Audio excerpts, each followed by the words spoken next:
And welcome back to Intimate Encounters with Adam and Samantha. And today we are joined by Katie, who is a fertility awareness educator. And she's coming to us from New Zealand, but she's actually from America. Yeah, and she lives in Wellington, the windiest city in the world. Fun fact. And a place I'm not sure either Sam nor I would feel super happy living. Yeah, I'm not really a big wind person. No. This hair would just go everywhere. This one would go everywhere. It's hard enough blow drying the hair, let alone constantly being bombarded by wind. Yeah. But today we're going to be talking about contraception. However, not the usual necessarily condoms, STD talk. Or birth control in the general sense. So not taking pills, not doing the IUD, but something a little different.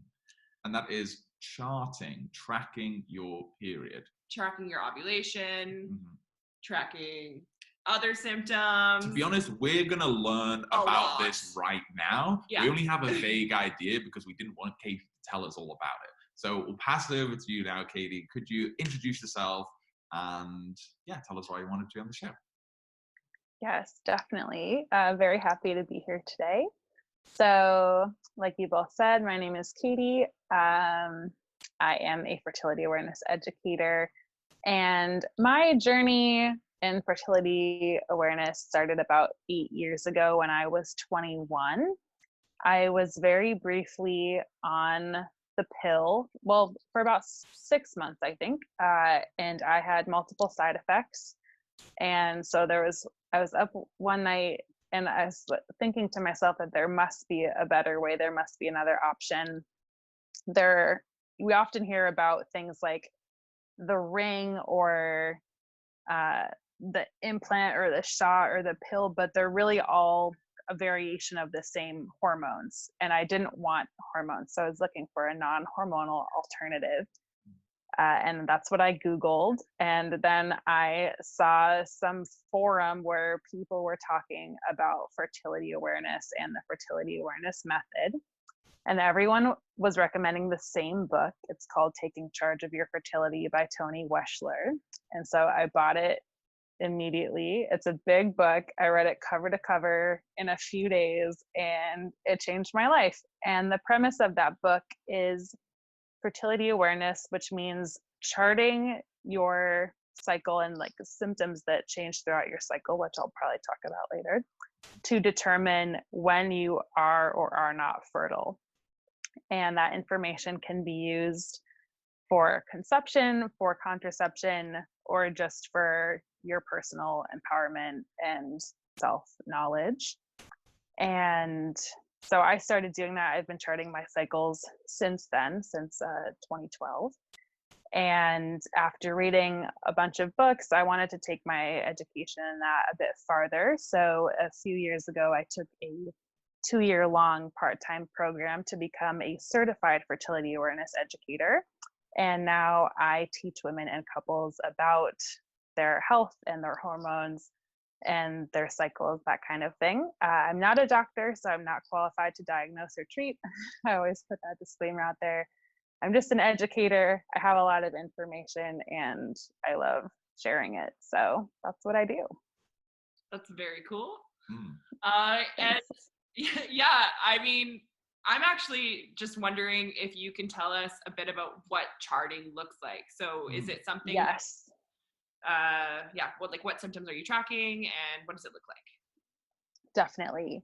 So there's two main symptoms of fertility. So this method is also called the symptothermal method of birth control. And so the first one is called cervical fluid, and it's something that most women will notice changing throughout their cycles. So you might notice like some days it's dry down there and some days it's wet down there, and you might have thought that was random, and it's not.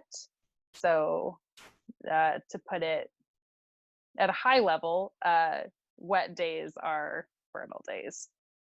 And that will your cervical fluid changes throughout your cycle because of your estrogen levels, which are changing throughout your cycle. The second half of charting is your temperature and taking your temperature every day. So you might have heard of women doing that, like if they're trying to conceive. And the reason they're doing that is because your what's called your basal body temperature, which is your lowest temperature, which is at the point when you wake up in the morning before you're active, that changes after you ovulate by almost a full degree Fahrenheit, which is about half a degree Celsius. So if you track those two things, you can tell when you're nearing ovulation and then when you have ovulated. So that, those are the two main symptoms that you track every day. Okay, so I'm wondering, because also my fluid changes color a bit, so it'll be like more clear. It's a bit more milky. Is that something? Yes. That maybe happens? Yeah. So there's a few types of cervical fluid. It basically goes from like earliest in your cycle, it's probably pretty dry, and then it gets like creamy, lotiony, and then it will get stretchy. Sometimes you'll get like a stretchy fluid. It's kind of like egg white, and or you might get like a watery, like a clear, watery fluid around that time. Sometimes it will almost be like a gush of fluid if you're like, that's like kind of like right around ovulation. And what's cool, I mean, Samantha, I'm happy for the sake of this. Yeah, you're gonna get so much information. Yeah. But for the sake of this conversation, I'm happy that you're not currently on hormonal contraceptives, because those change all of these things. So like someone who's been on, the pill since they were 16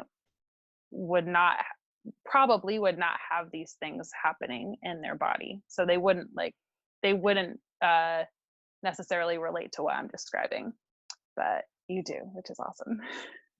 Cool. Yeah, no, I haven't been on any kind of birth control since I was like 16 years old. And I originally was on it because I wanted to control my acne and try and regulate my hormones, but it actually made it go completely crazy. And I didn't feel like a person. So yes. I stopped that. Wow. I feel like I'm kind of just sat back at the moment, just learning about vaginal fluids. And I wasn't aware there were so many fluids. I feel like in contrast to penises, we've got urine, we've got semen. It's probably about it. Pre-cum maybe, but that never doesn't just like discharge out all the time. So I think for if you're a guy watching this, like I should not know any of this. So yes. I'm not really sure what to say other than let's just dive in and just see. I'm interested. I think it's super cool. But okay, the point the point was that the fluids mean something. I think it's amazing. I think it's so cool how your body, if you let your body run naturally, it can tell you so much information. And I don't know, we may get onto this later, but in terms of the pill, I've heard so many kind of horror stories and great stories about it. So I'd love to know, maybe contrasting with charting, what are the upsides, what are the downsides? Definitely, that's a great question. And talking about the pill, about half of women who are on hormonal contraceptives ultimately discontinue them because of side effects. So it's a very common problem, not for everyone, but for many. So when it comes to charting, the biggest thing that some women struggle with is the commitment, and you have to be very consistent with your practice. So for it to be effective, you have to do it every day. It only takes a few minutes a day, So I think of it as brushing your teeth, like 2 minutes a day for something that's very beneficial. So it's very much worthwhile. But you do have to have that diligence, and especially with the taking your temperature, you have to do it at the same time every morning. So you have to be consistent. And then you check your fluids like a few times throughout the day.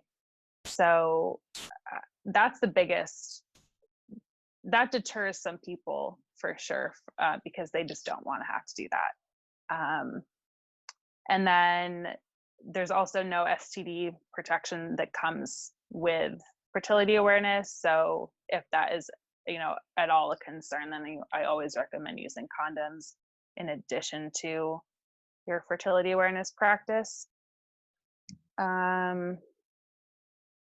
Let's see, there are some people for whom charting might be more challenging than others. So if you work a night shift, if you don't have a consistent sleep schedule, that can be a challenge. If you've recently had a baby, if you're currently breastfeeding, if you're going through menopause, if you're perimenopausal, that can also be challenging. So there might be times in your life where charting is more easier than others. So it's kind of another factor why someone may choose or to not to do this.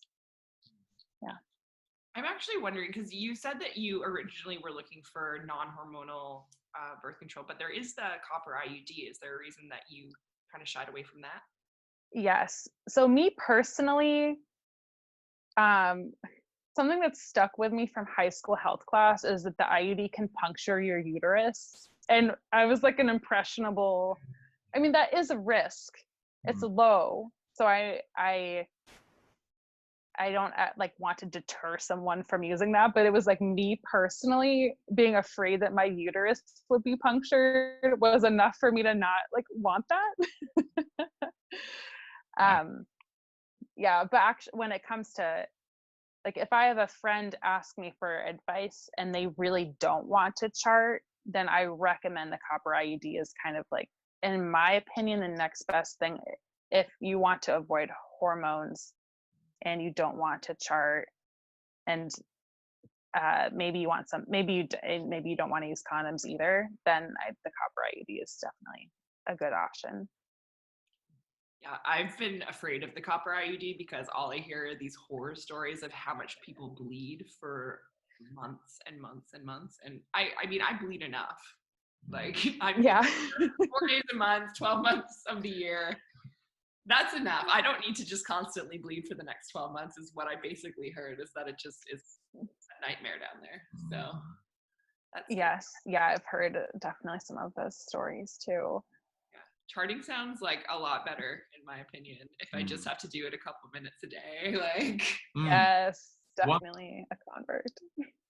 One thing I wanted to ask is, maybe this is self-evident to girls, but when you say check your fluid, what does that actually entail? Yeah, another good question. So the way that I teach it is that whenever you use the restroom, you take a finger and you put it against your vaginal opening, and then you look at your finger and see what's there. And you do that a few times a day. And then at the end of the day, you chart whatever you saw that day. I typically do this all the time anyway. Whenever I pee and I wipe, I always look at the, I don't know, I'm curious to know what's there. I'm like, oh, okay, cool. It's like when you blow your nose and you look at it's the exact same thing. It's just it's just like snack comes out of my vagina. Not exactly. It's a great analogy. Wow. Anyway. Okay, no, that makes sense. And do you put it on an actual chart, or is there an app? How do you keep track of all of this? Yeah, there's really two options. One is a paper chart and the other is an app. So when I started in 2012, I was doing it all on paper. I still had a flip phone. So I would print out paper charts from different websites and just fill them out by hand. A few years ago, I did switch to an app called Kindara.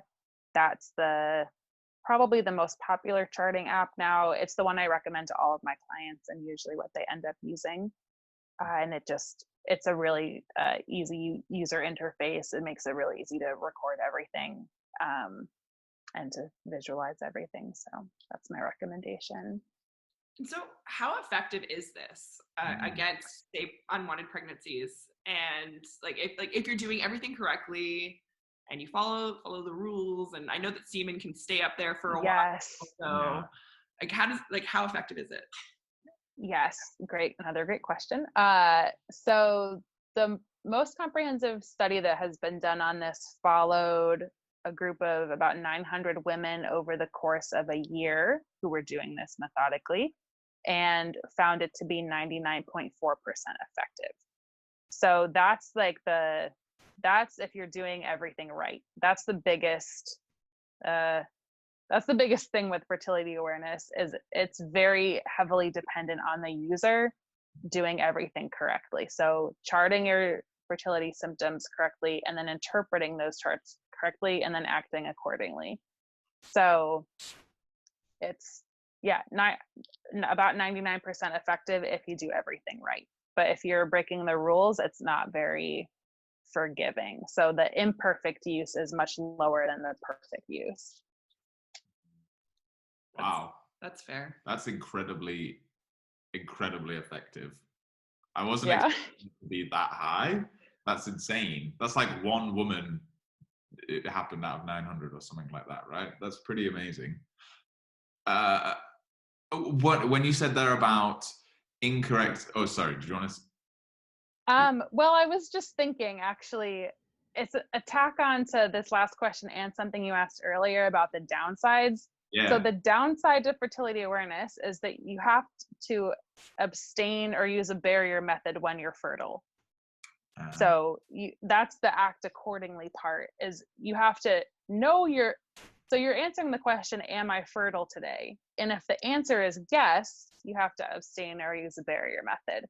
So usually in a 30-day cycle, there's a potential for conception for about 10 of those days. So, because you typically ovulate about halfway through your cycle, and there's a window of opportunity there, because an egg can live for 1 to 2 days and sperm can live for 5 in the body. So you end up with this window during which conception is possible. And that's the window where you have to be very careful. Okay, so growing up, if you have sex on your period, I was told that you basically can't get pregnant, but then I've heard contradictory evidence that you can still get pregnant on your period. I guess if you have too long of a period, it might work into your ovulation, because if you're saying it's 10 days, maybe that's something there. Could you breach any light on that? Yes, definitely. So a lot of that depends on how long your cycle is. And so when I say cycle, I mean like from when you start your period to when you start your period again. So that might be around 30 days. So this depends on your cycle length and your period length. So if you have really short cycles and long periods, then like you said, that like window of when your period ends and your fertility starts, that could overlap. Usually, like, I don't want to like give anyone bad advice. So the rules I teach are that the first 3 days are always safe. Never heard of conception happening in the first 3 days ever. Granted, that's also when you're bleeding pretty heavily. So not many women don't want to have intercourse on those first 3 days. The other part of the rules is the first 5 days are always safe if your cycle lengths are historically long enough. But if you historically have short cycles, you have to be more careful. Following up, do the words like long and short, to me, they don't necessarily, there's no numbers in my head. What do these mean in terms of numbers? Yeah, great question again. So less than 24 days is a short cycle, in my definition. So if your cycle's less than 24 days, like if in the last 6 months you've had a cycle less than 24 days, then you have to assume you're like ovulating early, or like as early as day 10, which means conception could happen on day 4, 5. And I refer to cycle days as where you are in your cycle, with the first day of your period being cycle day 1. So like right now I'm on cycle day 3. I always know what cycle day I'm on. I'm on cycle day 3. That's awesome.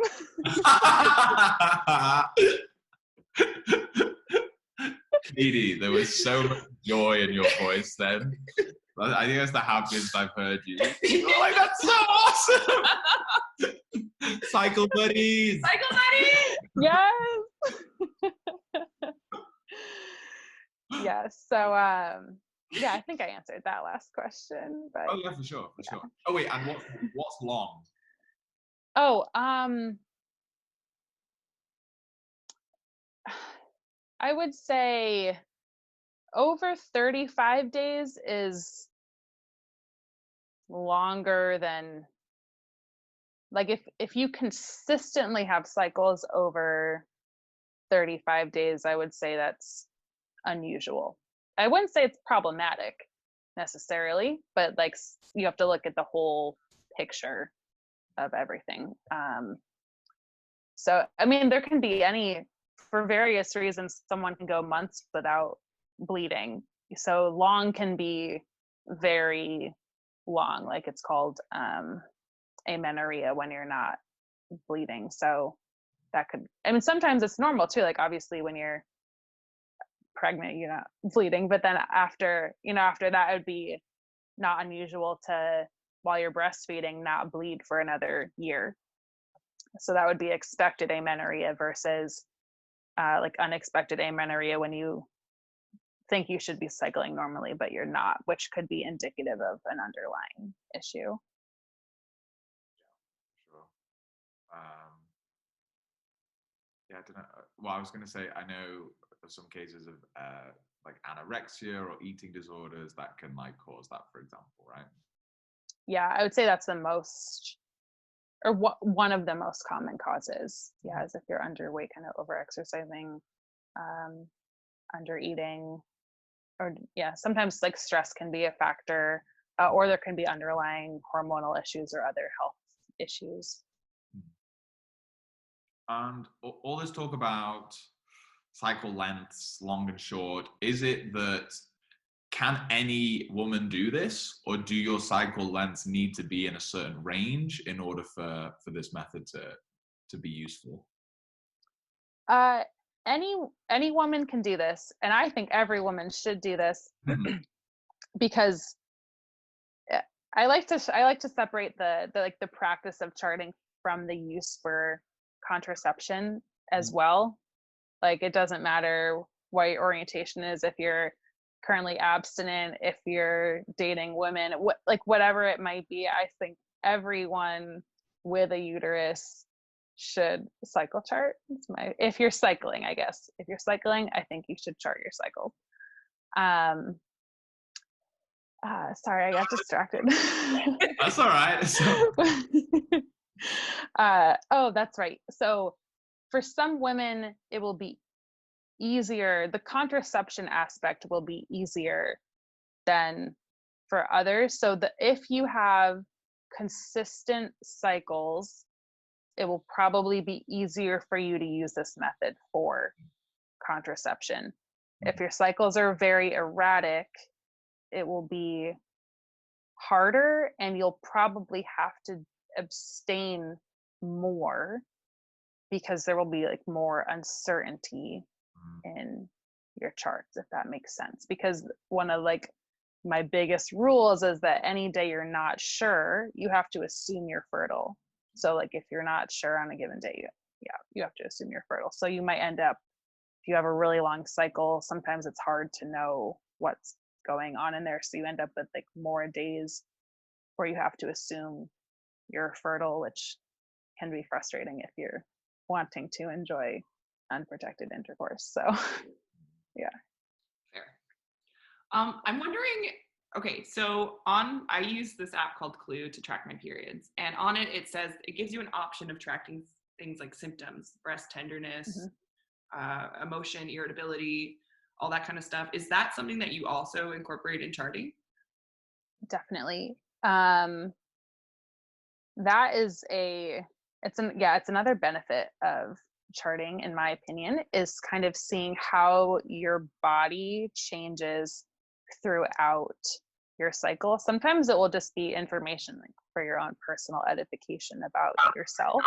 So for example, I know that I tend to be most energetic around ovulation. I notice changes in my mood, that kind of thing. And then I might be more like tired before and during my period. Notice breast tenderness during PMS time, that kind of thing. So they're kind of like secondary symptoms that are informative, but not necessarily used for the contraceptive aspect of this. It's more just used for your own personal, like understanding of your body, I would say. I can see how that would be really useful though, if like every month you have breast tenderness or you feel this way or whatever, and you're like, oh well, this makes sense because this is where I am in my cycle, and so it's nothing to be worried about, right? Definitely, yes. Or is there more to it that I'm missing? No, I think you nailed it. Yeah. Cool. One thing I wanted to ask actually is, there are a few things. Well, I guess one is, if you're like, I think the answer to this is going to be no, but if you are on hormonal birth control, would you still recommend charting? Are there still benefits to it?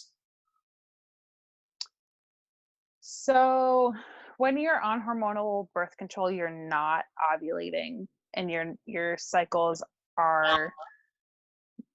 So I guess how I would answer this is that if you're not on hormonal contraceptives, your hormone levels are different every day, and that's essentially what you're tracking.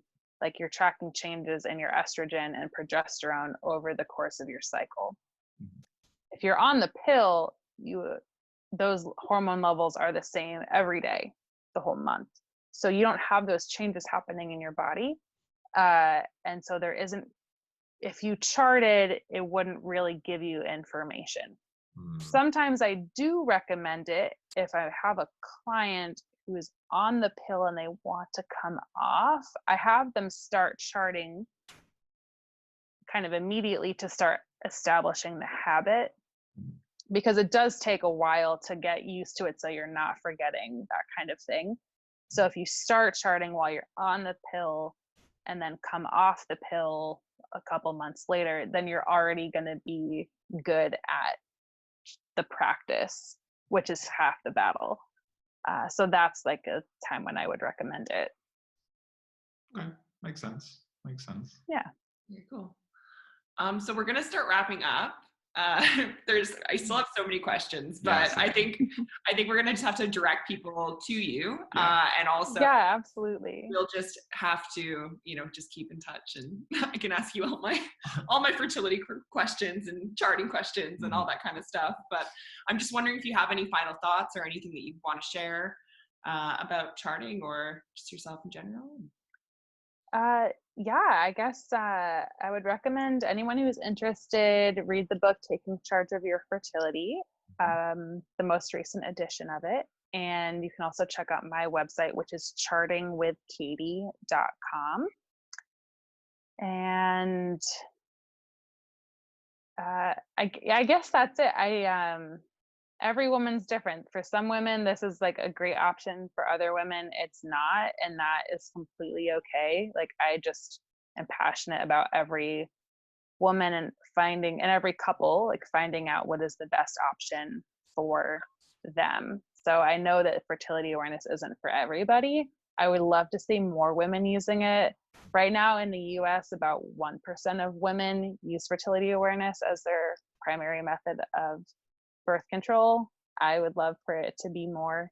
I think a lot of people don't know that this exists, and so that's half the battle, is just telling people that it does exist. It's been used since the 40s, and there's a lot of science behind it.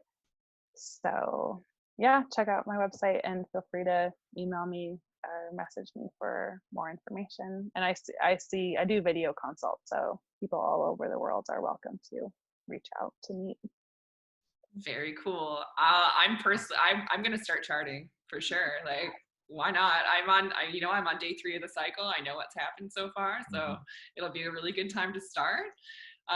So yeah, no, I'm super excited, and I'm definitely I'll update everyone on my charting. Maybe and how we can it goes. like stick the chart on the wall in between us on every episode, and we can say Sam's experiencing breast tenderness today, and her mucus is stretchy, and you'll be like, "Look, here it is." See, it is like that. Anyway. And on that note, thank you so much, Katie, for You're so welcome. Today. Yeah. This was a wonderful addition. We had an episode earlier this week all about periods. Yep. And this, I think, is just such a wonderful addition on top of it. We think periods should be talked about more. I've never really talked about them that much. And I'll be honest, I do feel a bit uncomfortable still talking about it, but I'm really glad. I'm so happy you came on the show. And I think we've all learned so much. I'm also just really excited if you ever have a daughter that you'll be the one probably educating her about her periods. Yeah. Like, this is how it works. This is how you bleed. Yeah. This is how you can track your fertility. It's great. Yeah. Look, this one's stretchy. No, not that. I couldn't resist. But anyway, thank you again. And to everyone who's listening or watching, thank you so much for joining us. We hope that you found this information valuable. If you liked it, please give it a like. Please give it a share. Please subscribe. And tell your friends. The more people that hear this, the more information will get spread, and the happier, healthier conversations we can have around sex, relationships, dating, friendships, women, periods. Yeah, all those fun things. So thank you so much again, and we will see you in the next episode. Bye for now. Bye.